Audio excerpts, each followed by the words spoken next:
मेघा बहुत दिनों के बाद अपनी सहेली से मिलने के लिए गांव जा रही थी। उसकी ट्रेन बहुत रात को गांव के स्टेशन पर पहुंची। वो ट्रेन से उतरी और आसपास रिक्शा या टैक्सी ढूंढने लगी। स्टेशन बिल्कुल सुनसान था। मेघा को दूर दूर तक कोई भी इंसान नजर नहीं आ रहा था। वो थोड़ी बेचैन हो गई। बहुत ढूंढने पर उसे एक रिक्शा नजर आया जिसके अंदर उसका ड्राइवर सो रहा था। मेघा उस रिक्शा वाले के पास गई। सुनिए भाई साहब। क्या है? जी मुझे गांव जाना है। ड्राइवर ने आंख खोलकर मेघा की तरफ देखा और एकदम से डरकर चिल्लाने लगा। चुड़ैल! चुड़ैल! चुड़ैल! चुड़ैल! मुझे जाने दो, मैंने कुछ नहीं किया। चिल्लाते चिल्लाते मेघा से दूर जाने लगा। ये आप क्या कह रहे हो? आप डरिए मत, मैं कोई चुड़ैल नहीं हूँ। रुकिए। ड्राइवर शांत होके धीरे धीरे मेघा के पास आने लगा। आप चुड़ैल नहीं है तो कौन है आप? मैं शहर से आई हूँ। इस गांव में मेरी सहेली रहती है। क्या आप मुझे गांव तक छोड़ सकते हैं? अगर मैंने आपको गांव तक छोड़ा तो वो चुड़ैल मुझे नहीं छोड़ेगी। चुड़ैल? कौन सी चुड़ैल? लाल साड़ी वाली चुड़ैल। आप फिक्र मत कीजिए, मैं आपके साथ हूँ। चलिए आप साथ है तभी तो डर लग रहा है। आपने लाल रंग पहना है जो चुड़ैल को बिल्कुल पसंद नहीं। गांव में अगर कोई भी लाल रंग के कपड़े पहनता है तो चुड़ैल उसके शरीर को 2 टुकड़ों में फाड़ कर जमीन में गाड़ देती है। ये सब सुन के मेघा थोड़ी डर गई, पर फिर अपने आप को संभालते हुए कहा, देखिए बात को समझिए। इतनी रात को मैं चल के नहीं जा सकती और यहाँ दूसरी रिक्शा भी नहीं है। चाहे तो ज्यादा पैसे ले लीजिए, पर प्लीज यहाँ से चलिए। अब ठीक है, पर मैं आपको गांव के बाहर एक मंदिर है वहीं छोड़ूंगा। आगे आपको खुद जाना होगा। ठीक है, चलिए। मेघा नाखुशी से मान गई और दोनों गांव की तरफ निकल पड़े। कुछ ही देर में वो मंदिर के पास पहुंचे। मेघा ने ड्राइवर को पैसे दिए और ड्राइवर मंदिर में हाथ जोड़कर वहां से निकल गया। मेघा अकेली रह गई। उसे गांव नजर आ रहा था, पर चुड़ैल की कहानी सुनकर वो थोड़ी सी डरी हुई थी, पर हिम्मत करके वो गांव की तरफ बढ़ने लगी। मेघा सड़क पर चल रही थी। उतने में उसे पीछे किसी की आहट सुनाई दी। उसने घबराकर पीछे देखा तो वहां कोई नहीं था। उसका ध्यान जमीन की ओर गया और डर के मारे उसके पसीने छूटने लगे। जमीन पर खून से रंगे हुए पैरों के निशान थे जो उसके पीछे पीछे चल रहे थे। मेघा ने अपने पैर उठा के देखे तो वो बिल्कुल साफ थे। मेघा ने डरकर उल्टे पांव चलना शुरू कर दिया, पर वो पैरों के निशान उसका पीछा करते रहे। मेघा रुक गई। वो निशान चलते चलते उसके बगल में आके रुके। मेघा वहां से जाने के लिए मुड़ी और जैसे ही वो मुड़ी, उसके कंधे पर एक खून से लथपथ हाथ पड़ा। मेघा इतनी डर गई कि वो चिल्लाते हुए गांव की तरफ भागने लगी। मेघा चिल्लाते हुए गांव में पहुंची। मुझे बचाओ, वो चुड़ैल मुझे मार डालेगी। मुझे बचाओ। बहुत से लोग अपने घर से बाहर आ गए। मेघा की सहेली भी बाहर आ गई। मेघा ने उसकी सहेली को उसके घर के बाहर आते हुए देखा और पूरी ताकत से वो घर के अंदर भागी। उसकी सहेली भी उसके पीछे भागती हुई अंदर गई। तू लाल रंग पहन के क्यों आई है गांव में? गलती मेरी ही है, तुझे बुलाना ही नहीं चाहिए था। एक काम कर, तू भाग जा गांव से, वरना ये चुड़ैल तुझे नहीं छोड़ेगी। मेरे पति की तरह तुझे भी मार डालेगी। वो दोनों घर में बात कर रहे थे, तभी चुड़ैल का खून से लथपथ एक हाथ दरवाजा तोड़कर अंदर आया और मेघा को घसीटकर बाहर ले जाने लगा। चुड़ैल के हाथ ने मेघा को घसीटकर घर के बाहर फेंक दिया। उसे कुछ समझ नहीं आ रहा था कि हो क्या रहा है। गांव वाले मेघा को देखने के लिए उसके पास जाने लगे। मेघा के ऊपर लाल रोशनी में लाल साड़ी वाली चुड़ैल दिखने लगी। गांव वाले रुक गए और अपने घरों की तरफ भागने लगे। चुड़ैल का रूप बहुत भयानक था। पूरी साड़ी खून में लथपथ होने के कारण वो खून की बूंदें मेघा के शरीर पर गिर रही थी। मेघा का चेहरा खून से लाल हो गया था। मैंने तुमसे कितनी बार कहा है कि इस गांव में कोई भी लाल रंग के कपड़े पहनकर नहीं आना चाहिए, पर तुम लोग मेरी बात नहीं मानते। अब ये लड़की जान से जाएगी।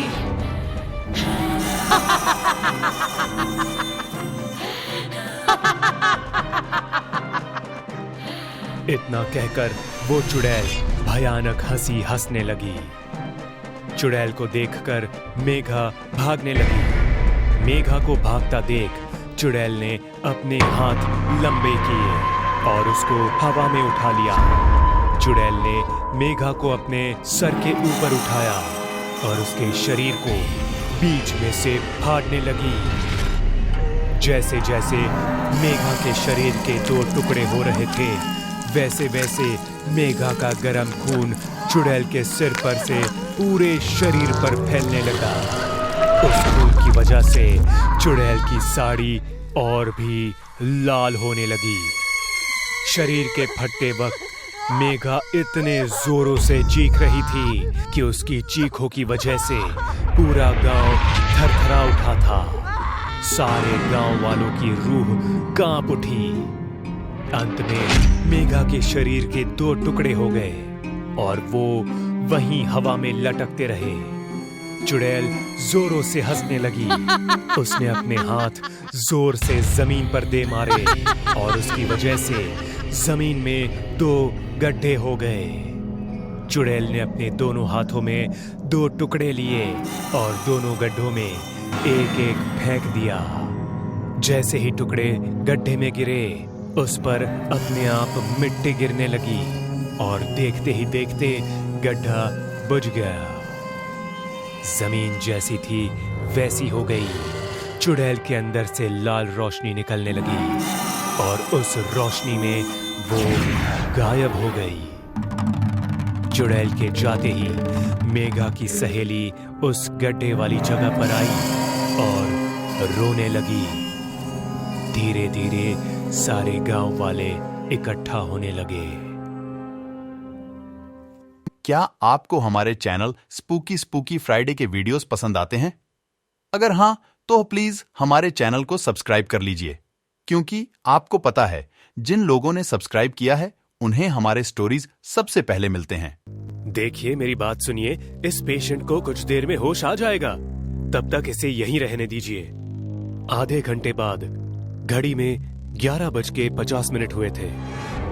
हॉस्पिटल के सारे लोग यहाँ वहाँ भागने लगे। कोई भागते भागते गिर रहा है तो कोई एक दूसरे से टकरा रहा है। पूरे हॉस्पिटल में भगदड़ मच जाती है। भागो, यहाँ से जल्दी भागो, भाग जाओ यहाँ से, जल्दी भागो। 12 बजने से पहले ही हॉस्पिटल सुनसान हो गया। घड़ी में 12 बजते ही मुर्दा घर का दरवाजा अपने आप खुलता है। किसी के चलने की आवाज आती है। मुर्दा घर से एक चुड़ैल बाहर आती है, जिसके बाल बिखरे हुए हैं और जिसने सफेद कपड़े पहन रखे हैं। चुड़ैल नीचे झुक के जमीन को सूंघने लगती है। यहाँ एक वार्ड में जो पेशेंट बेहोश था, उसे होश आ जाता है। अरे सब लोग कहाँ चले गए? अरे कोई है क्या यहाँ? तभी पेशेंट को किसी के चलने की आवाज आती है। दरवाजा अपने आप पटकने लगता है। पेशेंट का बेड अपने आप हिलने लगता है, मानो बेड भी डर से कांप रहा हो। ये देखकर पेशेंट भी डर गया। कौन है यहाँ? अरे ये बेड अपने आप चल कैसे रहा है? कोई बचाओ मुझे कोई। बेड अपने आप सीढ़ियों की ओर बढ़ गया और बेड सीढ़ियों से नीचे गिर गया।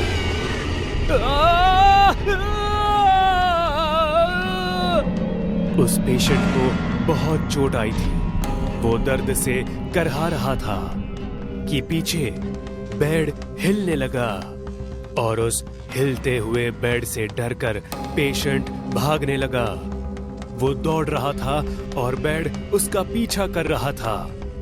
अरे बचाओ, ये मुझे मार देगा, बचाओ मुझे। जैसे ही वो सामने देखता है, सफेद कपड़े में चुड़ैल खड़ी होती है। चुड़ैल को देखकर डर के मारे वो गिर जाता है और पीछे की ओर देखने लगता है। मुझे मत मारो, मुझे जाने दो।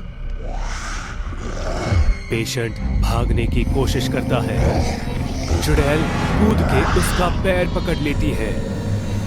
पेशेंट को घसीटते हुए मुर्दा घर के अंदर ले जाती है वो, और फिर उस पेशेंट की जोर से चिल्लाने की आवाज आती है।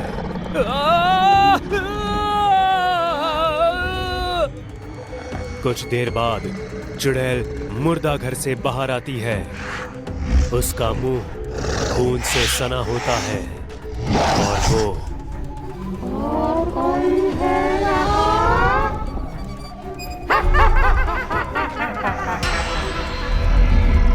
मुर्दा घर की तरफ देखकर जोर जोर से हंसने लगती है। ना जाने हम इस पेशेंट को हॉस्पिटल में कैसे भूल गए थे। आपके बोलने का मतलब क्या है डॉक्टर साहब? इस हॉस्पिटल में एक चुड़ैल है। जो कोई भी इस हॉस्पिटल में 12 बजे के बाद रहता है, उसकी मौत निश्चित है। हर कोई यही बात कह रहा है, पर मुझे लोगों की बातों पे यकीन नहीं है। पर आप तो डॉक्टर हैं, आप ऐसी बातों पे कैसे यकीन कर सकते हो डॉक्टर साहब? अरे बहुत से ऐसे केस देखे हैं मैंने। भूतों के नाम से लोगों को मारकर उनके अंगों की तस्करी करते हैं हॉस्पिटल वाले। हम ऐसा कुछ नहीं करते। अगर आपको यकीन नहीं है तो 12 बजे के बाद इस हॉस्पिटल में रहकर देखिए। जो कुछ भी है आपको पता चल जाएगा। अब मैं चलता हूँ। डॉक्टर सही तो बोल रहा है। 12 बजे तक रुक ही जाता हूँ इस हॉस्पिटल में। सच सामने आ ही जाएगा। इतने लोग बोल रहे हैं, हो सकता है कि चुड़ैल सच में हो।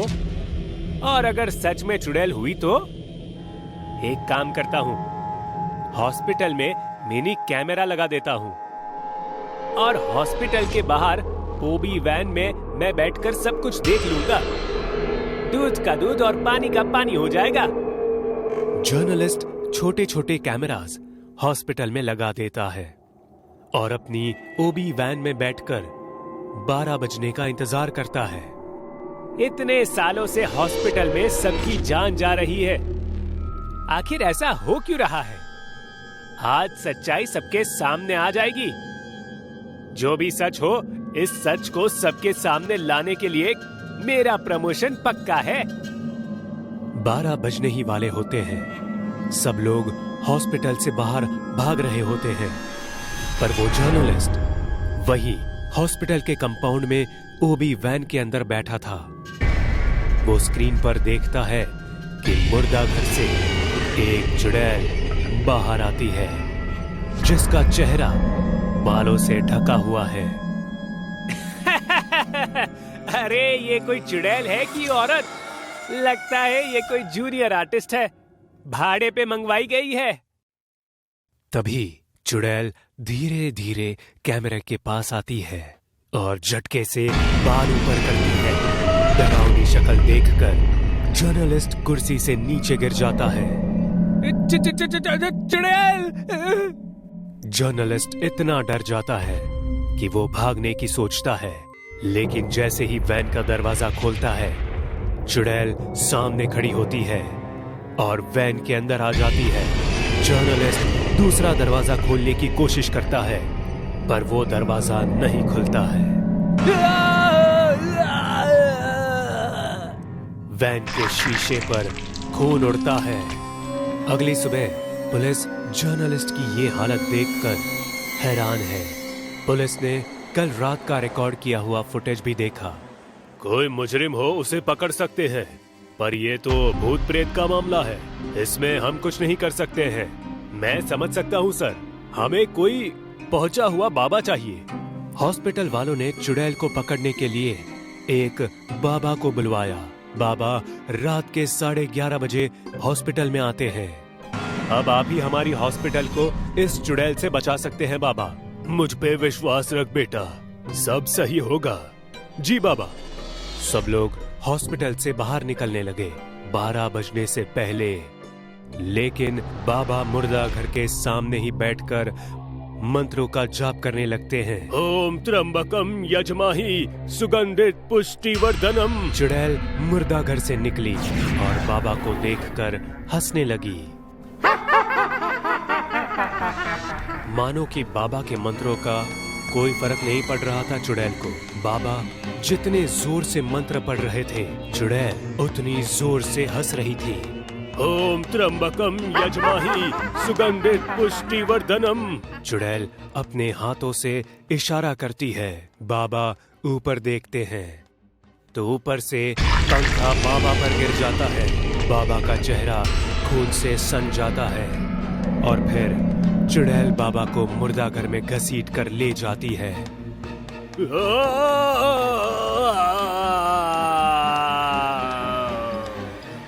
बाकियों की तरह चुड़ैल ने बाबा को भी अपना शिकार बना दिया। अब हॉस्पिटल वालों को एक बात समझ आ गई कि चुड़ैल हॉस्पिटल से नहीं जाएगी। उन्हें ही 12 बजे से पहले हॉस्पिटल खाली करना होगा, वरना वो अपनी मौत के जिम्मेदार खुद होंगे। बहुत साल पहले एक गांव में रेखा और महेश नाम के पति पत्नी रहते थे। घर में काफी खुशहाली थी। एक रात दोनों खाना खाने के बाद सोने जा रहे थे, तभी दरवाजे पर किसी ने दस्तक दी। इस वक्त कौन आ गया? रुको मैं देखता हूँ। महेश ने जाकर दरवाजा खोला और बाहर आया। दरवाजे के बाहर चादर ओढ़े एक व्यक्ति खड़ा था। भूख लगी है, खाना दे दो। अरे ये कोई वक्त है भीख मांगने का? कल सुबह आना, चलो जाओ यहाँ से। उस व्यक्ति ने अपना हाथ चादर के बाहर निकालकर उसके सामने फैलाया। वो हाथ बिल्कुल सड़ चुका था। आज तक किसी ने मुझे खाली हाथ नहीं भेजा। महेश वो हाथ देखकर बहुत डर गया और अंदर जाकर दरवाजा बंद कर दिया। क्या हुआ आपको? कौन था बाहर? शायद वो वही भिखारी चुड़ैल थी जिसके बारे में कल तुम बात कर रही थी। आपने उसे खाना दिया कि नहीं? नहीं, मैं तो बहुत डर गया था। हे भगवान, ये आपने क्या कर दिया? अगर गांव में कोई भी उस चुड़ैल को भीख देने से इनकार करता है, तो वो उसके पूरे घर को खुद की तरह भिखारी बनाती है। आप रुकिए, मैं अभी उसे खाना देकर आती हूँ। रेखा दौड़कर रसोई घर में गई और खाना लेकर चुड़ैल को देने के लिए बाहर आ गई। बाहर आकर रेखा ने देखा कि चुड़ैल वहां नहीं थी। बस उसका सड़ा हुआ हाथ टूटकर घर के सामने पड़ा था। वो हाथ देखकर रेखा और भी डर गई और खाने की थाली वहीं छोड़कर अंदर भाग गई। आधी रात बीत चुकी थी, पर दोनों में से किसी को भी नींद नहीं आ रही थी। उस चुड़ैल की वजह से दोनों बहुत डर गए थे। थोड़ी देर में दोनों की आंख लग गई। घर के चारों तरफ एक भयानक सी शांति फैल गई। उतने में किसी ने दरवाजा खटखटाया। दोनों की नींद खुल गई और दोनों ही दरवाजे की तरफ गए। दरवाजा खुला हुआ था। दोनों धीरे से घर के बाहर आए, पर बाहर कोई भी नहीं था। अचानक छत से एक चुड़ैल उड़ती हुई दोनों के सामने आई। उसका एक हाथ नहीं था। वो दिखने में भयानक और खूंखार थी। उसके पीछे से उसका हाथ उड़ता हुआ आया और उसके शरीर से जुड़ गया। रेखा और महेश ने घर के अंदर भागना चाहा, पर उनके मुड़ते ही दरवाजा अपने आप बंद हो गया। चुड़ैल जोर जोर से हंसने लगी। दोनों ही बुरी तरह से डर गए थे। तुमने मुझे भीख ना देकर बहुत बड़ी गलती की है। अब तुम लोग भी मेरी तरह बेघर होकर सारी जिंदगी भीख मांगोगे। चुड़ैल ने रेखा और महेश को हवा में उठा लिया और घर को धीरे धीरे गायब करने लगी। घर को पूरी तरह से गायब करने के बाद दोनों को जमीन पर पटक दिया और जोर जोर से हंसने लगी। रेखा और महेश घर की दिशा में भागे, पर घर वहां से गायब हो चुका था। अब तुम्हारी बारी। चुड़ैल उन दोनों के पास आने लगी। वो दोनों ही यहाँ वहां भागने लगे। चुड़ैल ने रेखा को पकड़ लिया और उसके शरीर पर अपना हाथ फेरने लगी। रेखा जोर जोर से रो रही थी। कुछ देर बाद रेखा का चेहरा उस चुड़ैल की तरह भयानक दिखने लगा और पूरा शरीर धीरे धीरे सड़ने लगा। आखिर में रेखा का रोना बंद हो गया और वो मर गई। रेखा को मारने के बाद चुड़ैल महेश को ढूंढने लगी, पर उसे महेश कहीं नहीं दिखाई दिया। वो भाग गया ये सोचकर चुड़ैल वहां से चली गई। रेखा, जो कि बाहर से पूरी तरह से चुड़ैल बन चुकी थी, वहीं पर मरी पड़ी थी। थोड़ी देर बाद महेश दौड़ता हुआ रेखा के पास आया और एकदम से डर गया। महेश ने रेखा को उठाया और पूछा, रेखा, ये तुम्हें क्या हुआ? रेखा ने एकदम से आंखें खोली और वो देखकर महेश और भी ज्यादा डर गया। रेखा की आंखें पूरी तरह से लाल थी और चेहरा सफेद पड़ चुका था। महेश रेखा को छोड़कर दूर हो गया। रेखा उठ खड़ी हुई और अपने आसपास देखने लगी। उसे महेश दिखाई दिया। रेखा की नजर उस पर पड़ते ही महेश डर गया। वो महेश को देखकर मुस्कुराई और उसे मारने के लिए उसके पास आने लगी। रेखा को ऐसे आते हुए देख महेश डर के मारे पीछे जाने लगा और पत्थर की ठोकर लगकर नीचे गिर गया। रेखा उसके नजदीक आकर उसका गला दबा देती है। थोड़ी ही देर में महेश की जान निकल गई। रेखा महेश को मारने के बाद एक घर की ओर गई और उसने दरवाजा खटखटाया। एक औरत ने दरवाजा खोला। रेखा ने अपने हाथ फैलाए और कहा, भूख लगी है, खाना दो। औरत घबराकर अंदर चली गई और दरवाजा बंद कर लिया। रेखा जोरों जोरों से चिल्लाने लगी। उसकी आवाज पूरे गांव को डरा रही थी।